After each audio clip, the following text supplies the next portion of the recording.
સુરત શહેર કોંગ્રેસ સમિતિ દ્વારા સુરત પોલીસ કમિશનરને આવેદનપત્ર આપી રજૂઆત કરવામાં આવી હતી। દેશી વિદેશી દારૂ અને નશીલા પદાર્થના વેચાણ તાત્કાલિક બંધ કરાવવા બાબતે આવેદનપત્ર આપી રજૂઆત કરવામાં આવી હતી। સુરત શહેર એક મેટ્રો સિટી તરીકે પ્રસ્થાપિત થઈ રહ્યું છે।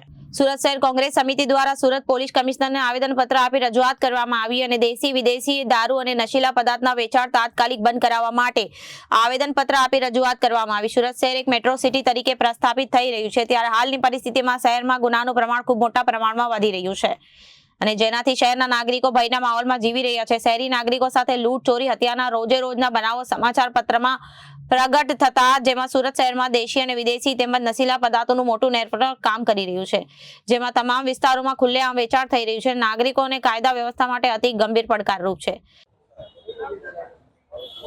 હરીશભાઈ સૂર્યવંશી, સુરત શહેર સિટી આગેવાન છું। આજે અમારે એ પોલીસ કમિશનર કચેરી એટલા માટે આવવું પડ્યું છે કે ખરેખર જે સુરત અંદર કાયદો અને વ્યવસ્થા પડી ભાંગી છે। આજે ખુલ્લેઆમ છે દારૂનું વેચાણ નશીલા પદાર્થનું થઈ રહ્યું છે। આજે એ ખુલ્લેઆમ છે તો બાઇકનો ઉપર જે દારૂના પુતળાઓ જાય છે તે પોલીસને રેમ નજર ચાલે છે, તો તેમાં પોલીસ કોઈ દંડ કરતી નથી, તેમાં કોઈ પોલીસ પકડતી નથી। પણ ગરીબ અને મધ્યમ વર્ગના જે લોકો જે બાઇક પર જતા હોય કે ફોર વ્હીલ પર જતા હોય તો તે લોકોને દંડ કરવા માટે એને લોકો તિજોરી ભરવામાં જ રસ છે। આજે ગુજરાતના અંદર ગુજરાત પોલીસ ખાતાના અંદર 45,000 જેવી મહિલાઓ બહેનો છે કે આજની તારીખમાં ગુમ છે, એનો કોઈ પણ પટ્ટો મળતો નથી। પણ માત્ર ને માત્ર પોલીસને ફક્ત દારૂની હપ્તાગીરી કરવામાં અને નશીલા પદાર્થ વેચવામાં જ રસ છે।